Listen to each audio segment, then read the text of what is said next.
Carolyn Oceanek. If the state of clear means that you've achieved cause over life, feelings, thoughts, yada, yada, yada, how is it that Ron justified PTSs and suppressives? Shouldn't your reactive mind be free of outside influence, sort of like a Buddhist monk, letting outside influences wash over your perfectly controlled state? Instead, no one's questioning how futile and fragile the state of clear is. If one PTS can ruin everything, what's the point? Great question, Caroline, and absolutely true.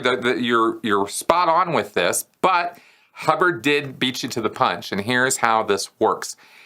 First off, to be entirely technically correct, when you're clear that you are not cause over life, space, thought, matter, energy, space, time, and form, and all that, blah, blah, blah. Clear simply means you no longer have your own reactive mind. That's what it means. So on the first dynamic, you yourself, that's what the first dynamic is, you. You no longer have your own reactive mind, but you do still have a whole bunch of other case that you're going to have to deal with, a whole bunch of other messes and traps and nonsense. That's what the OT levels are about, okay? However, the point of your question still completely stands, because if I substitute OT for clear, it's the same drill, right? Like it's still just as fragile, and you still have this thing where you can go PTS, or you have this suppressive come along and give you a hard time, and that's what makes you PTS. PTS stands, by the way, for potential trouble source.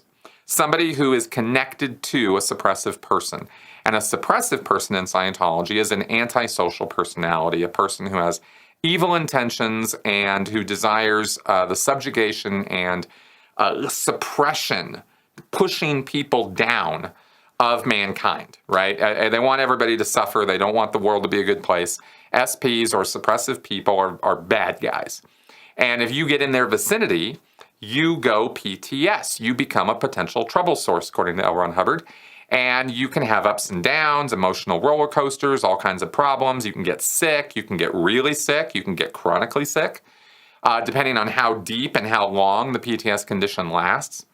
So PTS is kind of a thing, and it was developed in the mid to late 1960s. L. Ron Hubbard came up with this concept. So up until then, there hadn't been any idea of PTS, and you just go up the bridge and do your thing, and it was supposed to be this mega powerful, state of operation where you're going to be clear, and then you're going to be OT, and the world's going to be your oyster and all that.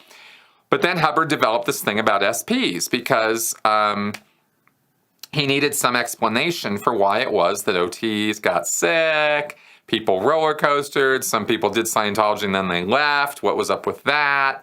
So this PTS moniker or label comes out, and it becomes this catch-all for any kind of failure or problem with Dianetics or Scientology, is basically because you're PTS. You've gotten into the vicinity of a suppressive, and that suppressive is trying to suppress you. However, there's a little more to it, and this is the key to answering your question here, because this is really important. In Scientology, one of the factors behind why a person goes PTS is not just because they're in the vicinity of a suppressive person, but also they have committed overts of some kind against the suppressive. In other words, they've done things to that person, bad things they shouldn't have done, right? Moral transgressions.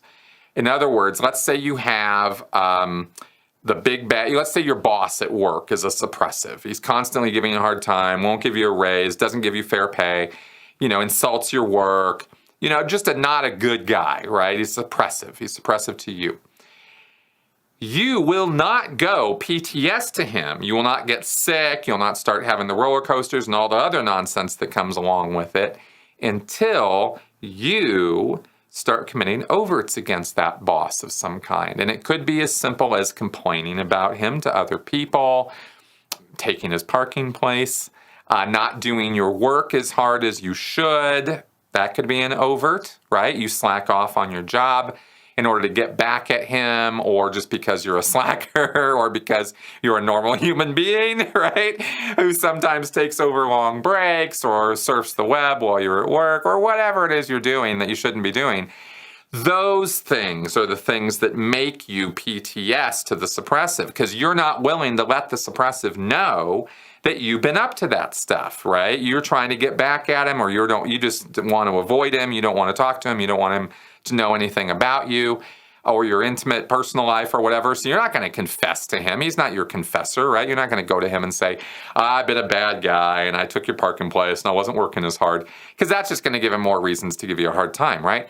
But the point is that you are supposed to be impenetrable, invulnerable, impervious to all of the, shellackings of the suppressive until you start acting back in some fashion, overtly or covertly. So that's the little gotcha on the PTS thing, because if you go as a Scientologist to go talk to the ethics officer at the org and they start doing this PTS handling with you, and they're interviewing you and finding out who you're PTS to and what's the suppressive person doing to you and all that, you'll work out your handling or disconnect. But the ethics officer is also going to have you sit down and write your overts and withholds, your sins. You're going to have to confess on paper. You're going to have to write down all the bad things you've done to the suppressive and in general.